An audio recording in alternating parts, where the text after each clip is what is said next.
नमस्कार। सनातन विचार श्रृंखला में आपका स्वागत है। आज हम बात करेंगे मृत्यु के बाद जो आत्मा होती है कहाँ जाती है और जब पुनर्जन्म होता है तो उसकी प्रक्रिया क्या होती है। हम सब ऐसा कहते हैं कि मृत्यु के बाद आत्मा परमात्मा में मिल जाती है। इस वीडियो में हम ये जानेंगे ऐसा नहीं होता। वास्तव में इसकी एक प्रक्रिया होती है। वह प्रक्रिया क्या होती है? यह तो आप जानते हैं कि आत्माएं पुनर्जन्म के चक्र में रहती हैं और अपनी इसी यात्रा के दौरान जो आत्माएं होती हैं वे अलग अलग जन्मों में अलग अलग माता पिता के पास जाती हैं, अलग अलग भाई बहन उनके होते हैं, अलग अलग पति पत्नी के रूप में होती हैं और अलग अलग बेटा और बेटी उनको प्राप्त होते हैं क्योंकि वे अलग अलग परिवारों में जन्म लेती हैं। जब आत्मा का मृत्यु के समय शरीर को छोड़ने का नियम है पूरे ब्रह्मांड का, तो उनको अगले जन्म के लिए फिर से नए माता पिता तो चाहिए ही। क्या उस आत्मा को नए जन्म में अपने माता पिता चुनने का अधिकार होता है? अगर होता है तो सभी आत्माएं उस समय जो भी सबसे धनवान होगा, जो भी धनवान परिवार होगा, शक्तिशाली परिवार होगा, उसी के परिवार में बेटा या बेटी बन के जन्म लेना चाहेंगी। क्योंकि जब आत्मा को शरीर में जाना है तो वे ऐसे परिवार में क्यों जाना चाहेंगी जहाँ पे कोई मूलभूत सुविधाएं भी ना हो, सिर पर छत ना हो, खाने पीने पहनने ओढ़ने को ना हो। तो वे सारी आत्माएं जो हैं धनवान, शक्तिशाली, संपन्न परिवारों में ही जन्म लेना चाहेंगी। तो फिर अगर माता पिता चुनने का अधिकार आत्मा को होगा तो फिर तो गरीबों के, निर्धन के बच्चे ही नहीं होंगे। तो फिर आत्मा कहाँ जन्म लेंगी यह तय होगा कैसे? यह एक सुंदर विषय है, इसलिए आपको ज़रूर जानना चाहिए। जब आप इस विषय को जान जाएंगे तो आप मान जाएंगे कि मृत्यु के बाद आत्मा परमात्मा के पास जाएगी ही नहीं। क्यों? क्योंकि यह एक प्रश्न है। इसे जानने से पहले आप इसके प्रश्न का आधार को समझिए।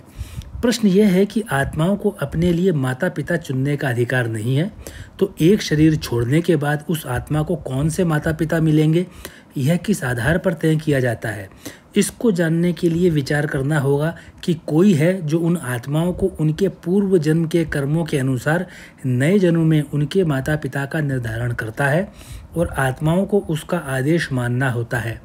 आत्माओं के पास कोई विशेष अधिकार नहीं है कि वे अपने नए जन्म के बारे में निर्णय ले सकें। लेकिन क्या इतना जान लेना पूरा जान लेना होगा या इसके बाद भी जानने को कुछ बाकी रह गया?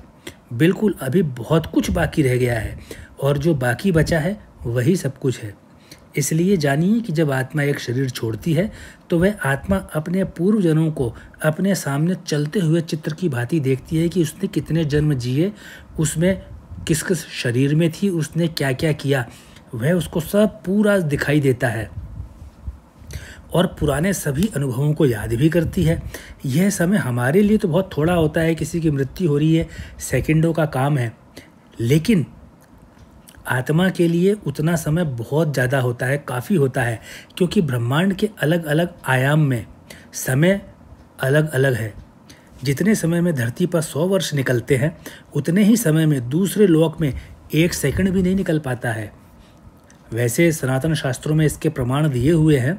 आप चाहें तो भगवान श्री कृष्ण के भाई थे बलराम, उनके विवाह से पहले जो उनकी धर्मपत्नी थी रेवती जी को उनके पिता लेकर के गए थे ब्रह्मा जी के पास में, तो उस प्रसंग को पढ़ सकते हैं। अभी हम उस प्रसंग को यहाँ पढ़ नहीं रहे हैं। और जो समय की गणना है वह नियत नहीं है। एक स्थान पर जो समय है पृथ्वी पर ही दूसरे स्थान पर अलग समय है। तो उसी प्रकार से सूर्य के प्रकाश को जब जिस स्थान पर पहुँचने में बहुत ज़्यादा समय लगता है तो वहाँ पे समय का अंतराल बहुत बढ़ जाता है। खैर, यहाँ पर आपको इतना मालूम चलना चाहिए कि समय की गणना एक लोक से दूसरे लोक में बिल्कुल पूरी तरह से अलग है, इसलिए ऐसा संभव हो पाता है। यह सब कैसे होता है, क्या क्या होता है, इस पूरी विधि को जानते हैं। जब आत्मा अपने एक शरीर को त्याग देती है तो शरीर को मृत माना जाता है। फिर आत्मा से रहित शरीर को जला दिया जाता है। उसके बाद आत्मा का अपने शरीर के प्रति लगाव भी नष्ट हो जाता है। अब आत्मा केवल अपने पुराने जीवन के बारे में कुछ नहीं जानती, उस आत्मा को अपने सभी पूर्व जन्मों का आभास होता है।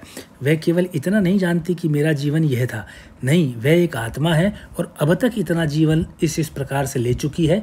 उन पूरे जीवन जो इतने जिए हैं उनका आभास होता है और आत्मा स्वीकार करती है कि उसका जीवन अलग अलग शरीर में किस किस प्रकार का रहा है। अब आत्मा जो सनातन है उसका तो कभी नाश नहीं होता, और जिस वस्तु का कभी नाश नहीं होता उसे सुख और दुख इन दोनों चीज़ों का अनुभव भी नहीं होता। सुख और दुख उन्हीं की अनुभूति है, वही महसूस कर पाते हैं जो सृजन और संहार के क्रम में आते हैं, जो जन्म और मृत्यु के क्रम में आते हैं। आत्मा का कभी सृजन नहीं होता, इसलिए संहार भी नहीं होता।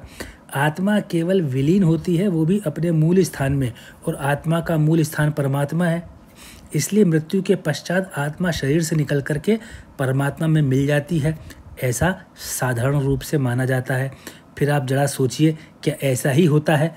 अब को इतना समझ लेने के बाद में आपको इसका एक बहुत सुंदर उत्तर मिलने वाला है।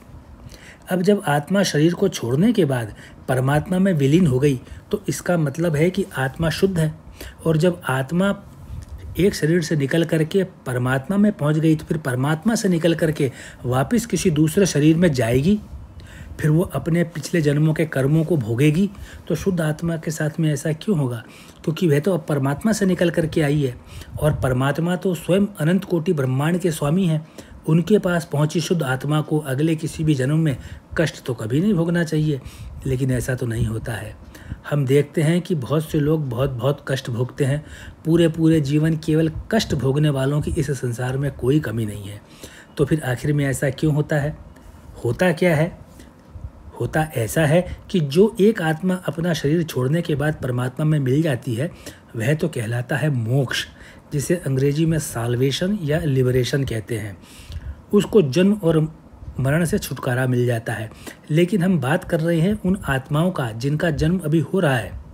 इसलिए जिन आत्माओं को जन्म और मरण के चक्र से छुटकारा नहीं मिल पाया, वे आत्माएं परमात्मा के आदेश से धरती पर ही रह जाती हैं। लेकिन शरीर न होने के कारण उनमें कोई क्रिया नहीं होती, क्योंकि क्रिया करने के लिए शरीर की आवश्यकता है। इसलिए ये आत्माएं निष्क्रिय होकर धरती पर ही रहती हैं। शास्त्रों में वैसे कई लोग बताए गए हैं, हम उन वीडियो में जो उन लोगों की बात इन वीडियो में नहीं कर रहे हैं। हम बात कर रहे हैं उन आत्माओं की जिनको मोक्ष नहीं मिला, जो पुनर्जन्म के चक्र में हैं, और ऐसा चक्र में उनको तब तक रहना पड़ेगा जब तक उनको मोक्ष नहीं मिल जाता। इसलिए शरीर की मृत्यु के बाद फिर से जन्म लेना पड़ता है। एक शरीर छोड़ने के बाद आत्मा जो है धरती पर ही आदेशित होती है कि उसे कहाँ और किस रूप में नया जन्म लेना होगा। आत्मा को यह आदेश मानना ही होता है। यह आदेश उसे पिछले कई जन्मों के कर्मों के आधार पर दिया जाता है। यहाँ यह ध्यान देना आवश्यक है कि जो मनुष्य ऐसा सोचते हैं कि इस जीवन में तो हमने अच्छे कर्म किए हैं, खूब दान पुण्य किए हैं, खूब पूजा पाठ भी किया है, इसलिए अब हमारा जीवन सफल हो गया, फिर भी भगवान ने तो हमें दर्शन नहीं दिए, तो उनको सरल भाषा में समझ लेना चाहिए। भगवान यानी परमात्मा को पाने के लिए कई जन्मों का मिलकर के एक आधार बनता है। जो आज हमें संत, त्यागी, महान सिद्ध दिखाई देते हैं, या आज से पहले हुए हैं जिनके बारे में हम पढ़ते हैं या जिनके बारे में हम सुनते हैं, वे सिद्धियां उनको कई कई जन्मों में सरल और समर्पित जीवन जीने के बाद मिली थीं। यह है इसलिए आत्मा शरीर छोड़ने के बाद परमात्मा के आदेश को सुनती है। इस आदेश को कम या ज़्यादा नहीं किया जा सकता, और आदेश कभी बदला नहीं जा सकता। इसी को नियति कहते हैं। आत्माएं बिना किसी तर्क वितर्क के परमात्मा के आदेश का पालन किया करती हैं। हम भी वही कर रहे हैं, बाकी सभी लोग भी ऐसा ही कर रहे हैं। आगे जो लोग भी जन्मेंगे वे भी उसी आदेश का पालन करके ही जन्म ले रहे होंगे। आत्मा को मिलने वाला ये आदेश उन छोटी छोटी बातों और घटनाओं को भी याद रख के दिया जाता है जो उस आत्मा ने अपने पूर्व जन्म वाले शरीरों के साथ भोगा था। कई जन्मों का मिला हुआ प्रभाव होता है यह हमारा आज का जन्म। यदि शरीर ने पिछले किसी जन्म में कोई छोटा सा भी पुण्य किया है तो नए जन्म में उसका लाभ मिलता ही मिलता है, उसका फायदा होगा ही होगा। इसके विपरीत यदि शरीर ने कोई छोटे से छोटा भी गलत काम किया था तो वह भी आदेश में याद रखा जाता है। इसलिए कहा जाता है कि मानव का जीवन अपने कर्मों का फल है और यही सनातन परंपरा है कि मानव जीवन मिलने का सौभाग्य माना जाए और हमेशा अपना जीवन अच्छे कामों में ही खर्च किया जाए। धीरे धीरे फिर हम भी दिव्यता की ओर बढ़ेंगे और एक जीवन ऐसा आएगा हम पूरा जीवन दिव्यता के साथ बिताएंगे और उसके बाद में हम परमात्मा में मिल जाएंगे। जब तक ऐसी गति नहीं होती है तब तक हमारा परमात्मा से मिलना, ईश्वर को पाना बिल्कुल संभव नहीं है। हम केवल इस पुनर्जन्म के चक्र में ही रहेंगे। यह विश्वास होता है तो हमें पूरे जीवन भर अच्छे कर्म करने चाहिए। विश्वास नहीं होता है तो कुतर्क का स्थान मानव जीवन में कहीं भी नहीं है। इस वीडियो के इतना ही। आपने इस वीडियो को अगर पसंद किया हो, इस तर्क को पसंद किया हो तो कृपया आप इस वीडियो को रिश्तेदारों से, दोस्तों से अवश्य शेयर कीजिए। वर्तमान में इस वीडियो को देखने और सुनने में जो आपने अपने बहुमूल्य समय का अंश दिया उसके लिए मैं आपका आभार प्रकट करता हूँ। आपको बहुत बहुत धन्यवाद देता हूँ।